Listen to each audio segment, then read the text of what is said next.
ઉપલેટાના ગણોદ ગામમાં જમીનમાં આવેલ સર્વે નંબર 229ની જમીનમાં ભીમા જસ્સા સિંધલ પોતાની જમીનમાં ગેરકાયદેસર રીતે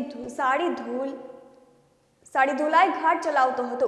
જે અંગે તંત્ર દ્વારા અગાઉ સૂચના આપી અને આ ધોલાઈ ઘાટ બંધ કરી અને તોડી પાડવા અંગેની સૂચના અપાઈ હતી, પરંતુ તંત્રની સૂચનાનું અનેકવાર અનાદાર કરેલ. જે બાદ તંત્ર સજ્જ થઈ અને પોલીસ પ્રોટેક્શન સાથે રાખી ધોરાજી પ્રાંત અધિકારીની સૂચના અનુસાર ઉપલેટા મામલતદાર દ્વારા ગેરકાયદેસર રીતે ચાલતો ઘાટ તોડી પાડ્યો હતો.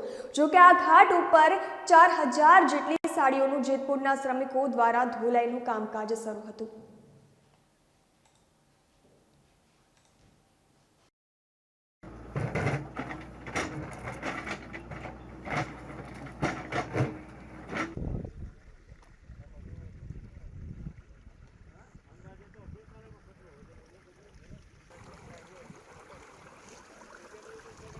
તાલુકાના ગણોદ ગામે સર્વે નંબર 229ની માલિકીની ભીમાભાઈ જસાભાઈ સિંધલ નામના વ્યક્તિએ ગેરકાયદેસર સાડી ધોલાઈનો ઘાટ બનાવ્યો. શરતબંધનો કેસ પ્રાંત અધિકારી સાહેબ ધોરાજીની કચેરીમાં ચાલી ગયો 2019માં.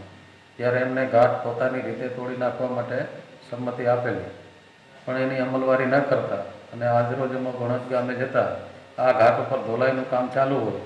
એમના કહેવા મુજબ અંદાજે 4000 સાડીઓ ધોવા માટે આવી હતી અને છેલ્લા 4 દિવસથી એમણે આ કામ શરૂ કર્યું હતું. જે ગેરકાયદેસર કૃત્ય હોય, જમીનને બગાડતું હોય, પાણીના તળ બગાડતું હોય અને લોકો માટે હાનિકાર હોય, પ્રાંત સાહેબની સૂચના અનુસાર આજરોજ આ ઘાટ તોડી પાડવામાં આવેલ છે.